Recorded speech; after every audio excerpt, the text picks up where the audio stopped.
Hello everyone, welcome back to a online solution. आज इस video में हम आपको जो नॉन हिंदी 2022 में जो एग्ज़ाम होने वाला है, ठीक है ना, क्लास 10 का बिहार बोर्ड का। ओके, बिहार बोर्ड का नॉन हिंदी का 2022 का सवाल है। आप लोग बहुत बार कमेंट करें सर नॉन हिंदी का गेस क्वेश्चन, तो आज मैं नॉन हिंदी का सब्जेक्टिव में गेस क्वेश्चन दे रहा हूँ। इतना गेस क्वेश्चन तो मेरे ख्याल से काफ़ी है, लेकिन आपको चाहे तो और आप भी आगे याद कर ले। ये संभावित प्रश्न है, कभी भी दिमाग में ये मत रखिएगा कि सवाल यही पूछा जाएगा, ठीक है ना। मैं अपने तरफ से जो भी हो पा रहा मैं संभावित सवाल यहाँ पे गेस करके आपको प्रोवाइड कर रहा हूँ, ठीक है ना।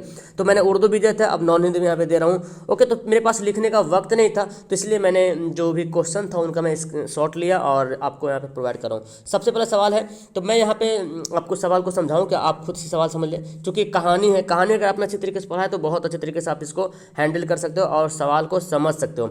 आमिना के ईद के दिन आमिना क्यों उदास था, ये भी थी, बहुत अच्छा सवाल पूछा है। ये भी है, हामिद मिठाई या खिलौने के बदले चिमटा पसंद करता है, क्यों?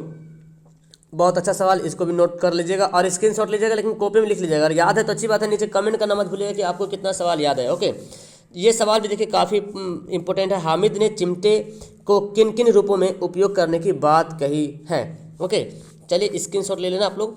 और यहाँ पे ये सवाल देखें, दुकानों में किस किस तरह के खिलौने थे, दुकानों में किस किस तरह के खिलौने थे, तो आपको ये पढ़ना है। देखो आप ना कभी भी माइंड में ये मत मेकअप कीजिएगा सर इतना हार्ड कैसे याद करूँ, रटिएगा मत करिए, खाली कैरेक्टर खरीद लीजिए, कैरेक्टर को समझ लीजिए कि दुकान में किस किस तरह के खिलौने थे। तो आपको बस खिलौने का नाम, खाकी वर्दी, लाल पगड़ी वाला सिपाही जो बंदूक कंधे पे लेके खड़ा था, गुजरिया, राजा वकील, काला चोंगा और सफ़ेद अंकन पहने था। तो आपको ना ऐसे पढ़ना है और बस माइंड थोड़ा कंसंट्रेट के साथ पढ़ना था कि दिमाग में सेट हो जाए, रटना नहीं है। ये कहानी है, अगर आपने कहानी पढ़ रखा होगा तब तो भाई आपको तो याद ही होगा आराम से, है ना, फिर तो टेंशन ही नहीं है। करमवीर की पहचान क्या है, आपको पढ़ना है और इसको लिखना है। देखिए इतना लंबा सवाल अगर आप अपने कॉपी में लिखते हो, ये आपको सवाल में 2 नंबर का सवाल पूछा जाएगा, लेकिन ये काफ़ी लॉन्ग दिख रहा है ना। आपको एग्जाम में इतना लंबा नहीं लिखना है, ठीक है ना। इसमें से आपको ना आधा लिखना है, आधा छाड़ देना है। तो इतना लंबा लिखने की जरूरत नहीं, क्योंकि आप जब इतना लंबा कॉपी में लिखोगे तो बहुत ज़्यादा मतलब कितना लेना होगा। मेरे में 1 लाइन हो रहा तो आप में 2 लाइन हो जाएगा, तो 10 लाइन पहुंच जाएगा, मतलब 7 से 8 लाइन हो जाए, काफ़ी है वो, ठीक है ना। तो आप देखिए, इसको पढ़िए, समझिए। आगे देखिए ये सवाल है, आप अपने को कर्मवीर कैसे साबित कर सकते हैं, इसको पढ़ें और आप अपने हिसाब से इसको आंसर दीजिए। तो पहले इसको समझ लीजिए क्या क्या मेन बातें हैं, मेन पॉइंट जो आपको याद नहीं करता होता है, जो आपको याद करने में दिक्कत पहुंचाता है, जैसे आलस हो गया, कर्तव्यनिष्ठ हो गया। तो ये सब बात को ना आपको दिमाग में सेट रखना है कि ये सब बातें हैं, इसी बात को बना करके अपना सेंटेंस बनाना है जी। ओके, यानी कि कीवर्ड आपको पता करना है कौन किसका कीवर्ड है। एक कीवर्ड अगर पकड़ लीजिएगा आप, यानी कि एक बात जो इंपॉर्टेंट है उसी बातों पे सारी बातें आप लिख सकते हो, तो वो काफ़ी इंपॉर्टेंट हो जाएगा। पुत्र वधू द्वारा पुत्र के मुखागिन दिलवाना भगत के व्यक्तित्व की किस विशेषता को दर्शाता है, यानी कि जो उसका बेटा जो मर गया था तो उसका जो आग दिलाता है ना, वो तो उन पतों से ही आग दिलवाया था, तो किस व्यक्तित्व की किस विशेषता को दर्शाता है वो बताना आपको। ओके, आगे यहाँ पे है, बालगुण भगत ने अपने पुत्र को मृत्यु पर भी शोक प्रकट नहीं किया, उनके इस व्यवहार पर अपने कर्तव्यपूर्ण प्रतिक्रिया व्यक्त कीजिए। यानी कि उसका जब बेटा मरा था तो उसमें वो रोया नहीं था, बल्कि वो गाया था, शोक प्रकट नहीं किया था। तो आपको बताना कि इस व्यवहार पर अपनी तर्क दीजिए। तो देखिए इसको पढ़ने के बाद कुछ ऐसा होगा जो अपने से भी आप तर्क निकाल सकते हो ना, तो यहाँ पे हमारा ये आंसर आप लिख लीजिएगा, ठीक है ना। 4 से 5 लाइन, आपको 2 नंबर का सवाल कम से कम तो 5-6 लाइन से कम नहीं होना चाहिए, ठीक है ना। इससे ज़्यादा मतलब देखा जाए तो 40 से 50 शब्द में आ जाए तो अच्छी बात है। हुंडू का झरना कैसे बना है, इसको लिखना है। स्वयं ये भी आप देख लें, स्वयं झरने से भी ज़्यादा खूबसूरत मालूम होता है, झरने से आगे का दृश्य, उस दृश्य की सुंदरता का वर्णन अपने शब्दों में कीजिए। झरना, हुंडू का जलप्रपात आपको पढ़ना है, उसमें एक दिया हुआ है। कहानी अगर पढ़े हैं तो आप लोग बहुत अच्छी तरह से समझ पाएंगे सवाल को। दुर्जन का साथ रहने से अपने बुद्धि नहीं मिल सकती, अच्छी बुद्धि नहीं मिल सकती, इस उपमा में कवि ने क्या कहा, ठीक है ना। तो ये आपका रहेगा इसका आंसर। चलिए आगे देखते हैं, आगे क्या बोलता है। गांव के किसान सिरचन को क्या समझते थे, तो ये आपको लिखना। हालांकि ये सवाल आपको ऑब्जेक्टिव में भी पूछा जाता है कि गांव के किसान सिरचन को क्या समझते थे, ठीक है ना। तो हमारा ये आंसर हो जाएगा। चलिए आगे देखिए, ये बोलता है, आपकी दृष्टि में सिरचन द्वारा चिक और शीतल पाटी स्टेशन पर मानू को देना कहाँ तक उचित था, है ना। आपकी दृष्टि में, मतलब आपकी नज़र में सिरचन द्वारा चिक एवं शीतल पाटी स्टेशन पर मानू को देना कहाँ तक उचित था, इसके बारे में लिखना है आपको। ओके, तो आगे देखिए, पद्मा के ललकारने पर भी अशोक ने युद्ध करना स्वीकार नहीं किया था, है ना। पद्मा ने ललकारा भी था, आओ युद्ध करो, लेकिन अशोक ने उसको स्वीकार नहीं किया था। क्यों नहीं किया था, इसको आपको पढ़ना है जी। आगे सवाल देखिए, पद्मा को अशोक के से बदला लेने का अच्छा अवसर था, है ना जी, तब भी उसने अशोक को जीवित क्यों छोड़ दिया।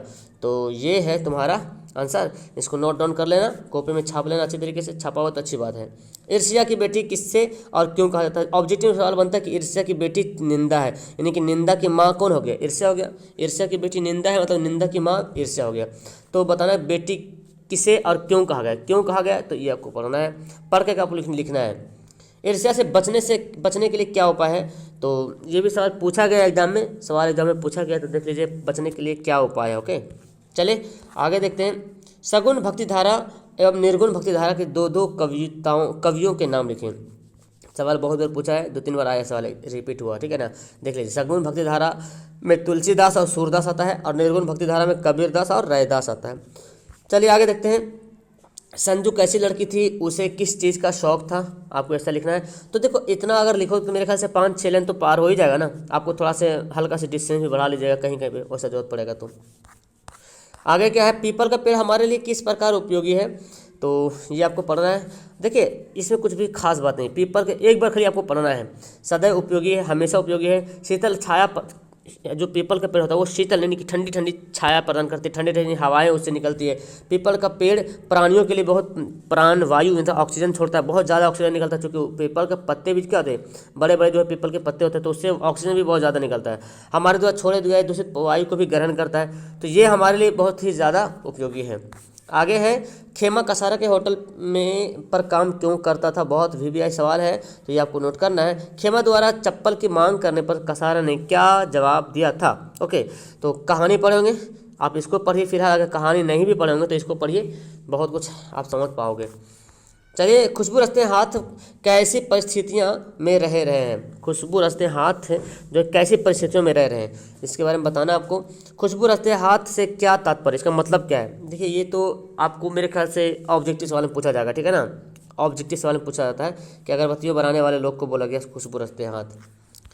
आगे है, खैनम जैनब खाना, एक्चुअली ये एक हौसले की उड़ान एक चैप्टर है तुम्हारे चैप्टर में, तो आता है सवाल कि हौसले की उड़ान में जैनब खानम के बारे में थोड़ा सा उसको लिखिए, उसके कैरेक्टर के बारे में, उसके बारे में बताना है, तारीफ करना है ना।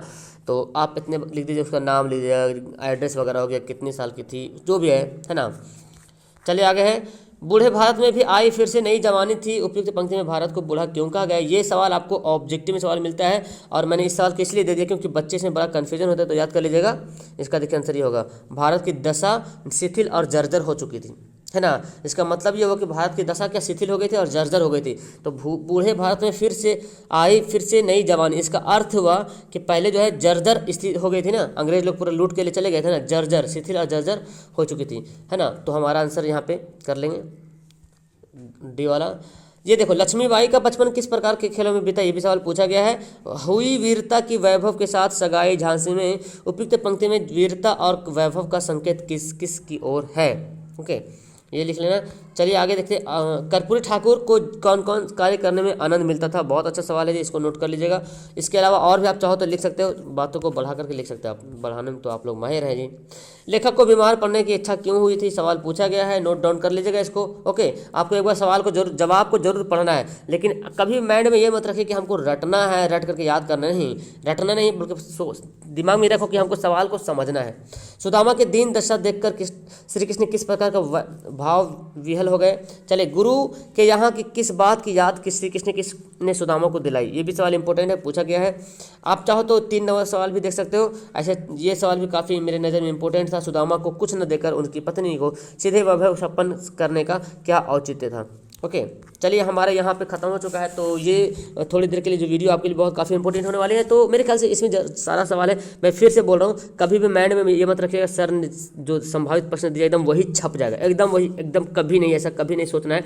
मैं सवाल संभावित दिया हूँ, संभावित का मतलब कि गेस क्वेश्चन आ भी सकता है, नहीं भी आ सकता है, लेकिन तुमने अगर याद कर लिया होगा ना, तो मैं पक्का बता रहा हूँ, आओ ये सवाल आए या ना आए, लेकिन अगर तुमने याद किया तो इससे सवाल तो इसी चैप्टर से आएगा ना, इसी किताब से ही आएगा, तो इससे रिलेटेड रिलेटेड तुम कुछ ना कुछ तो सेंटेंस लिख सकते हो। जब तक आपके ब्रेन में, आपके दिमाग में बातों का संग्रह स्टोर नहीं होगा, जमा नहीं रहेगा, तो आप कुछ बात लिख नहीं पाओगे। तो वर्ड का जमा होना बहुत ज़रूरी है, कहानी मालूम होना ज़रूरी है ना, सेंटेंस कैसे बनाना वो ज़रूरी है। अगर ये सब बातें इसी सवाल से ज़्यादा हो गया जाएगा तो दूसरा सवाल इसी से रिलेटेड, इसी लेसन से रिलेटेड दूसरा सवाल अगर आ गया तो आराम से आप उसको डील कर पाओगे, है ना। सो याद जरूर करना प्यारे, याद कर ही लेना, बेहतर होगा। ओके, वीडियो क्लास करता हूँ। कैसी लगी आपको ये मेरी वीडियो, नीचे कमेंट करना का, और मिलते हैं फिर नेक्स्ट वीडियो में। ओके, पहली बार आए तो चैनल को सब्सक्राइब करना, लाइक कर देना। Okay, bye.